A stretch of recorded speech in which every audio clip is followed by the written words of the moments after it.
you would have to publicly say who you were voting for. They thought it would be a close race between Representative Strauss and Representative Turner. It turned out it was 127 to 19. So that 127 are sitting there tonight having a iced tea or a glass of milk or a glass of water or whatever. And they're patting each other on the back and saying, boy, we're going to all work together. Thank you. Isn't this great? You know, the comptroller just said we had a $15 to $17 billion surplus. You know, it's going to be great. Well, that's today. Tomorrow that all changes. As somebody said the other day, it's going to be a wet session. And I looked at them and I said, well, I don't know if it's going to rain that much. They said, no. Water, education, transportation. I said, oh, okay. Lieutenant Governor has come out and said he wants to use the surplus and the good news from the comptroller to lower taxes. The state agencies have all said we need more money. Of course, they say that every time, but now there's more money on the table. They're going to be saying that very much louder. The legislatures are all going to say what they said when they were getting elected. You know, lower taxes, better controls on spending. However, then they get into, well, this one bill helps my area. And we get into pork barrel politics.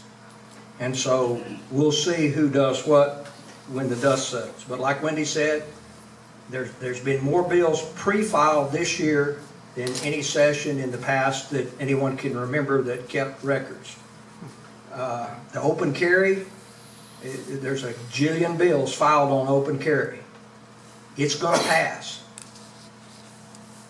The smarter people than me in Austin, well, the smarter people than me that work in Austin but not necessarily live in Austin or were educated in Austin tell me that, I'm an Aggie, you didn't know, but they tell me that we're probably going to see an open carry bill, but it's still going to have the same licenses requirements as a concealed carry. And one of the problems with that is, or the reason we can't all walk, you know, put a gun on, walk around, go wherever we want, is that the concealed carry people have always had a problem. If you have a concealed carry and you're wearing a vest and your firearm is showing, you're violating the law. And so an open carry law would help those folks, and if they put the same requirements as a concealed carry, it would make it okay. The reason we're probably going to see that is in order to get open or concealed carry, you have to pay a fee.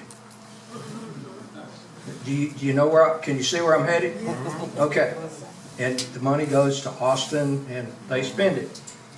We're going to have the usual anti-ag bills. They're going to look at ag valuations on your land. They're going to look at the ag exemption on sales tax. And they're going to say, boy, there's millions of dollars out there. The good thing this year is there's millions of dollars out there already. So hopefully we'll have less than that.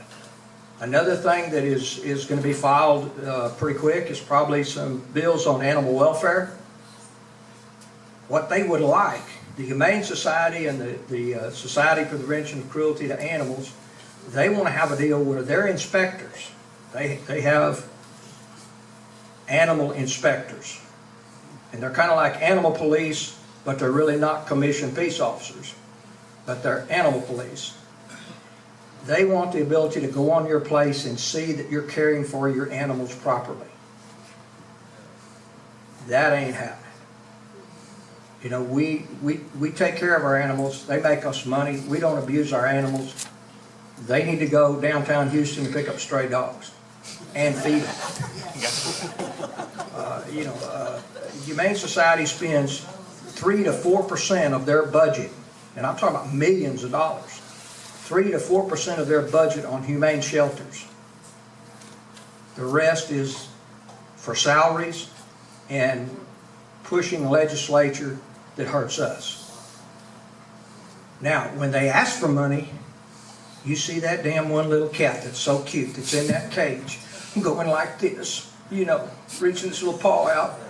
And can you spare 30 cents a day to feed this cat? You know.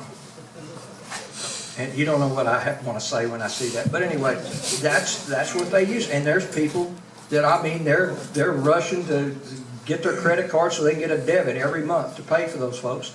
And that money's not, I mean, it's public knowledge. In fact, the ag group started an association just to look into the Humane Society and the SPCA to see what they were doing with their money. And now we found out, and that information has come out. On January the 28th, we're going to have a board of directors meeting.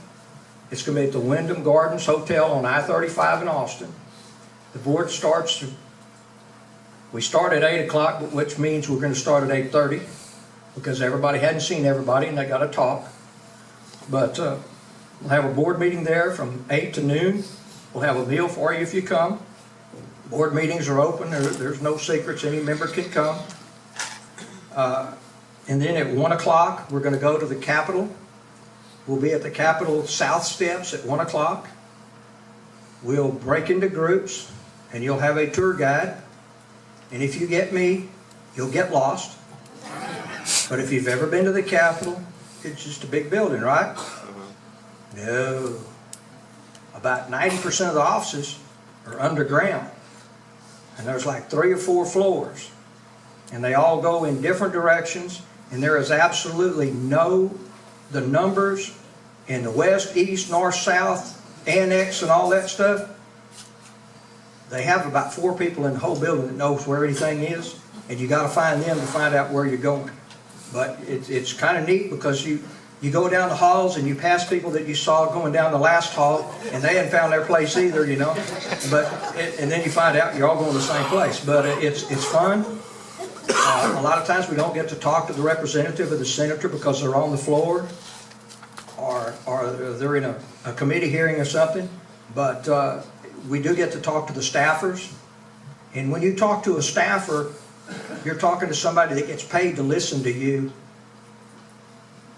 and summarize and convey your information to the senator or the representative.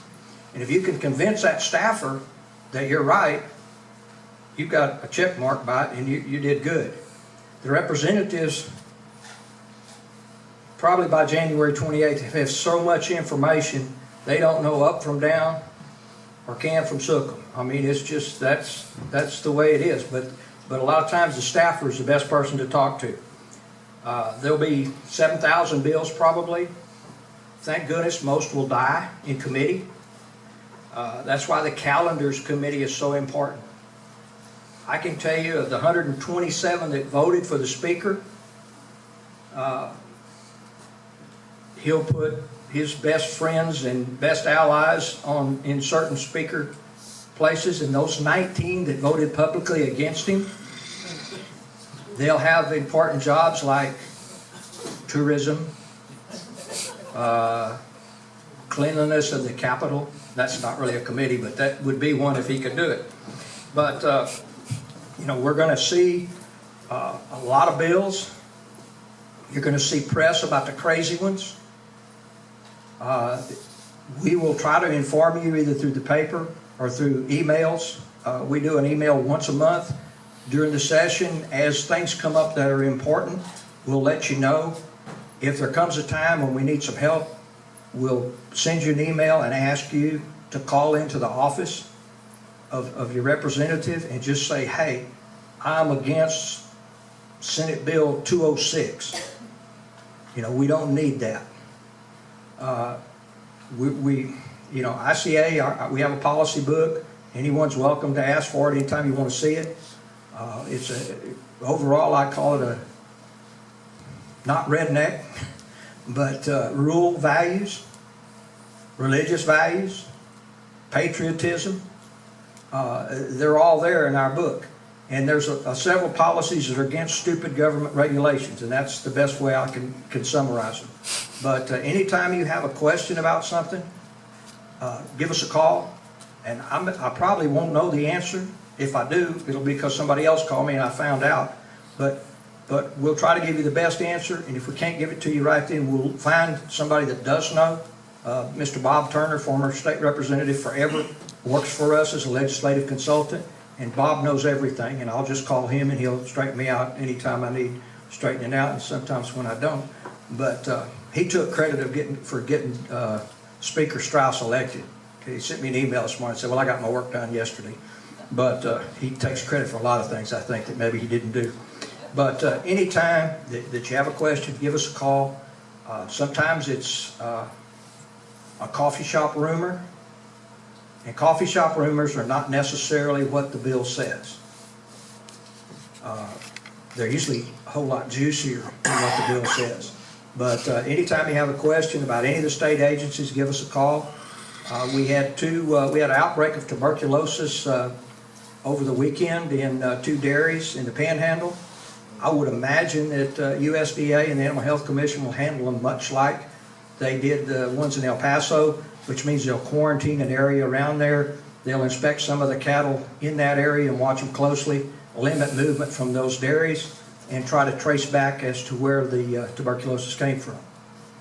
I don't know about 2014, but in 2013, I think there was 29 cases of tuberculosis in Texas, and 27 were diagnosed as coming from Mexican feeder steers.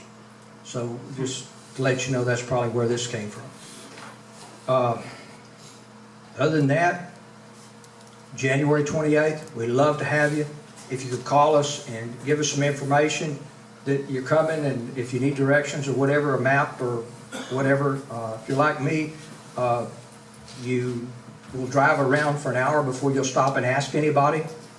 And although we have navigators on our phones now, we don't know how to use them.